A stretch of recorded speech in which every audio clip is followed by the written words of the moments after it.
Nouvelles qui nous touchent. Eh bien, Alexandre, l'armée mexicaine qui s'en est pris à un chef de cartel, en fait, un des narcotrafiquants les plus puissants du pays. Et dans son groupe, il y a eu des réactions qui ont mis le pays à feu et à sang. Ah, totalement. C'est le bordel au Mexique à la suite de la mort de El Mencho, un puissant baron de la drogue, chef du cartel de Jalisco Nouvelle Génération. C'était un des derniers grands parrains là, depuis l'arrestation des fondateurs du cartel de Sinaloa. Alors, dans ce cas-ci, effectivement, le Mexique est encore sur le qui-vive aujourd'hui, au lendemain de sa mort. Il y a une dizaine d'États américains qui ont suspendu les cours en présentiel, suspendu le transport en commun.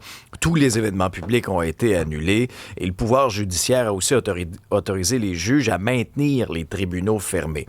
Ce qu'il faut comprendre de ce qui s'est passé, c'est qu'après l'annonce de la mort d'El Mencho, il y a des membres présumés du cartel qui ont déclenché une vague de violence un peu partout. Il y a 20 États qui sont touchés. Peux-tu que je te le redise dans mes mots? Oui. Ils ont voulu montrer au gouvernement qu'ils sont plus forts que lui. C'est ça.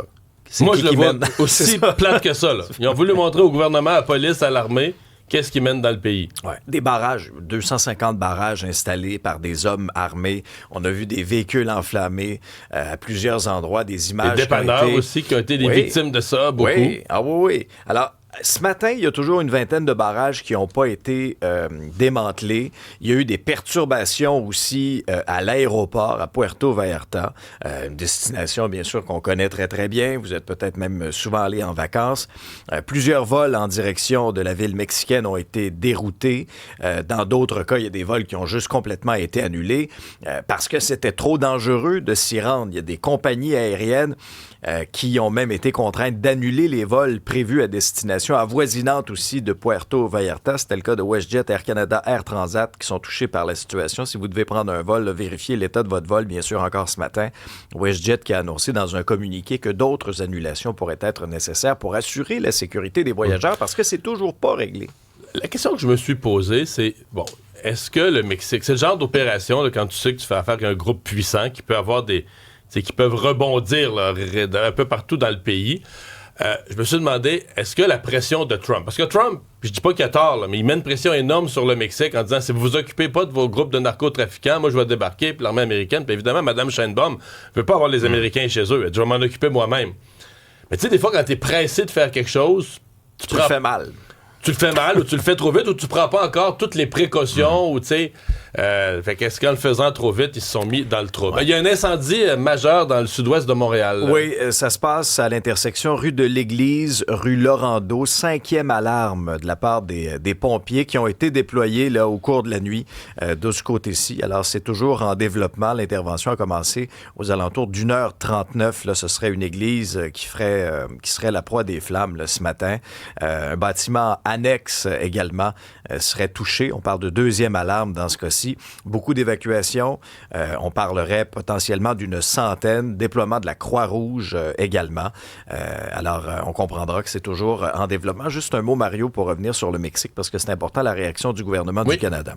Le gouvernement du Canada a mis à jour son avis aux voyageurs, assure que les services consulaires sont prêts à aider les Canadiens sur place, mais, tu sais, il y a vraiment des mises en garde très sérieuses. Là. Puis là, il y a une série, une carte bien expliquée, là, tout ce qui est le nord du Mexique, tout ce qui est à l'ouest également, faire preuve d'une très grande prudence avec toutes sortes d'avertissements régionaux. Le gouvernement Carney aussi a réagi dans une déclaration officielle. C'est la ministre des Affaires étrangères, Anita Anand, qui a affirmé que le Canada surveillait de très très près la situation, se disant préoccupé aussi par les épisodes de violence et par les ordres de confinement qui ont été émis. La Cour suprême des États-Unis, c'est une décision qu'on attendait depuis la mi-janvier, là, celle sur les tarifs. Mais elle est finalement tombée vendredi et disons que ça l'a organisé la fin de semaine de M. Trump. Oui, on a eu les contre-coups de tout ça toute la fin de semaine. Hein. Souvenez-vous, vendredi, la décision tombe. Ensuite, il y a la conférence de presse à la Maison-Blanche. Faut lui donner ça, là. Le Donald a le sens du spectacle. Il a fait tamiser les lumières. Il a fait tamiser les lumières dans la salle de presse parce que l'heure était grave, puis c'est un jour sombre pour le mouvement MAGA. Alors, Trump était fâché, il était déchaîné, il a qualifié les juges qui se sont ralliés contre lui, finalement, de toutes sortes de noms. Et là, sur le coup, il a dit, moi, en fonction d'une loi des années 70 qui lui permet d'instaurer des tarifs sur un nombre de jours très, très, très circonscrit, 150 de mémoire. Alors lui, ça veut dire, je veux 10 de tarifs là-dessus. Ça, c'était vendredi. Sur le monde entier, sauf le Canada, ce qui est protégé par la CA. C'est ça, on est comme protégé par le parapluie de l'accord de libre-échange. Mais là, samedi, il a dormi là-dessus. Là, il s'est levé. Puis là, il s'est levé en sacre. Trois petits points. Il a dit 10, j'ai tout dit 10 J'ai dit 10, ce sera pas 10, ça va être 15. Mais ça fait incroyablement pas sérieux. Là. C'est pas possible. C'est comme c'est ta politique économique dictée à coup d'impression, d'humeur. Alors, à surveiller aujourd'hui, c'est l'Agence américaine des douanes et de la protection des frontières qui va suspendre la perception des droits de douane invalidés vendredi par la Cour. Je gardais un œil sur les marchés boursiers parce que au moment où j'écoutais vendredi la conférence de presse de Trump, les marchés boursiers avaient ça a même monté.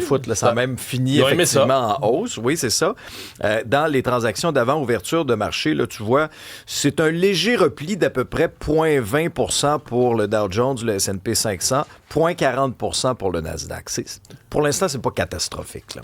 Et rappelle qu'aujourd'hui, c'est jour d'élection partielle au Québec. Ça va être à surveiller, effectivement. Dans Chicoutimi, le scrutin qui vise à remplacer, souvenez-vous, l'ex-ministre caquiste André Laforêt, qui a démissionné, tenté de se faire élire au municipal. Elle n'a pas réussi à la mairie de Saguenay. Alors, ça se joue principalement entre les péquistes et les conservateurs. Est-ce que le Parti québécois réussira à mettre la patte sur une 4e partielle de suite? Ouais, et la CAQ qui... plus de chef. Ouais.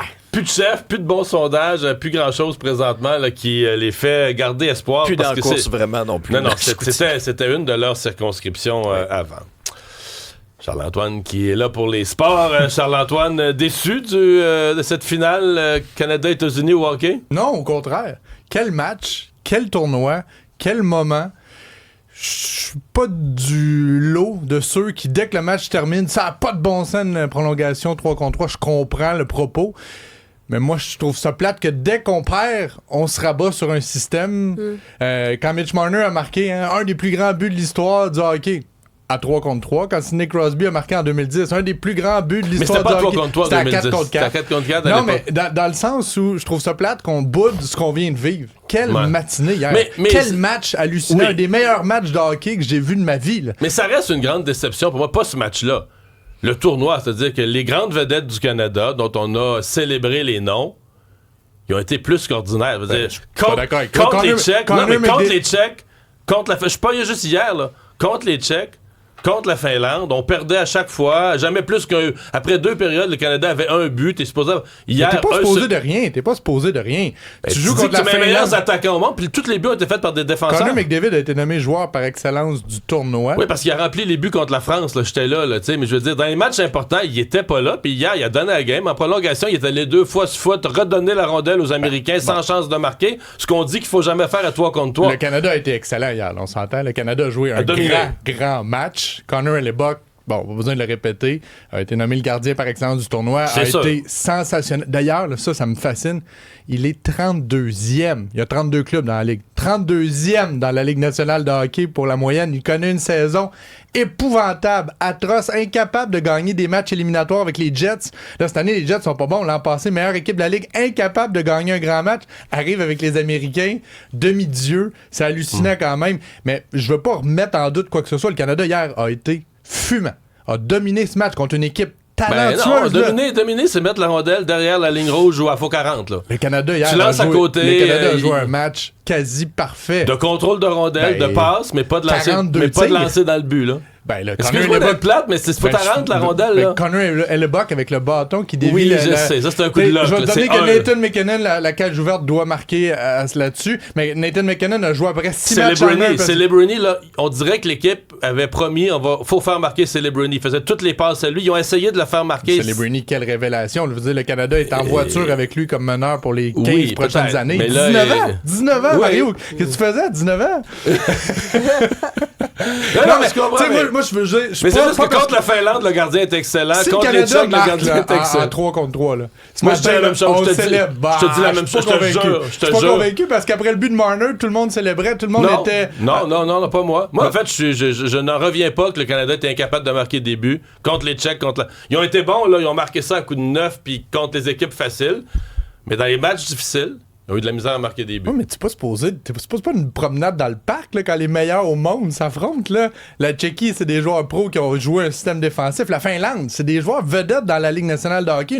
Eux aussi sont fiers. Eux aussi, c'est un des... En tout cas, moi, je trouve qu'on devrait célébrer ce qu'on vient de vivre parce que ça nous manquait, les joueurs de la Ligue nationale de hockey. Puis moi, c'est un constat de réussite, un constat de divertissement. Hier, là, j'ai été diverti, j'étais stressé pendant 4 heures. Puis c'est ça, le sport. Tu sais que moi, je l'ai regardé en avion. Oh boy. Avec Swiss Airlines, ma blonde a réussi à se connecter sur un système qui s'appelle Swiss Connect pour avoir 4 heures de Wi-Fi pour 40 quelques piastres canadiens. Puis... Écoute, ça laguait, ça arrêtait, ça gelait. Avec des commentateurs suisses? Non, on l'écoutait avec ici, Radio-Canada. Mais non. En tout cas, moi, tu vois, je suis plus déçu de la récolte canadienne, du constat d'absence de financement, des propos hier du comité olympique canadien qui était déçu de dire on pouvait pas offrir aux athlètes canadiens ce qu'ils méritaient. En pleurs, Éric Merz de Trois-Rivières, chef de sport du comité olympique canadien, qui pleurait en disant moi, ça me brise le cœur de pas pouvoir dire à mon athlète je vais te donner au moins ça me déçoit. C'est la pire performance du Canada depuis Salt Lake City, là, depuis 2002 en ça termes fait de 30 ans qu'on n'a pas fait ça. Ouais. Écoute, non, c'est vraiment décevant. Hey, merci Charles-Antoine. Salut. Et à la culture, les BAFTA Awards en fin de semaine. Oui, c'était hier soir à Londres au Royal Festival Hall. C'est en fait une des plus grandes soirées du cinéma britannique, les British Academy Film Awards.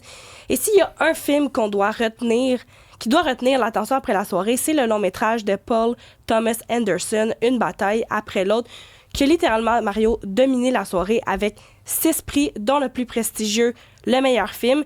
C'est un film qui est paru en début septembre aux États-Unis, qui est arrivé ici vers la fin septembre au Canada. En fait, on est dans une comédie noire, politique, avec en tête d'affiche nul autre que Leonardo DiCaprio, qui incarne un membre d'un groupe révolutionnaire avec sa blonde. Il attaque des centres de détention pour immigrants. Ça se passe le long de la frontière entre les États-Unis et le Mexique, vraiment dans le but de les libérer. Et ce qui frappe dans ce film-là, c'est le mélange des genres, de l'action, mais aussi c'est abordé beaucoup avec humour. Et c'est une lecture très, très actuelle de l'Amérique, la division de l'Amérique. Ça fait réagir. Ouais, parce qu'aux Oscars, le film avait gagné certains prix, mais pas autant peut-être que certains avaient pensé. En fait, c'est parce que là, c'est sorti en 2025, les Oscars, ça s'en vient, c'est le 15 mars. Donc, ça donne vraiment le ton pour les Oscars, mais on peut déjà qualifier que si c'est pas le film de l'année, c'est pas loin. Mais les BAFTA, parce que je veux dire aux Oscars, mais au Golden Globes, il n'y avait pas... qu'il a bien performé, mais certains s'attendaient à ce que ce soit l'histoire, là, puis ça a été. Mais là, à Londres, ça l'a été. Ben oui, puis souvent, qu'est-ce qu'on raconte, c'est que c'est les BAFTA qui vont donner les indications pour les lauréats des Oscars. Ça va avoir lieu, comme je te disais,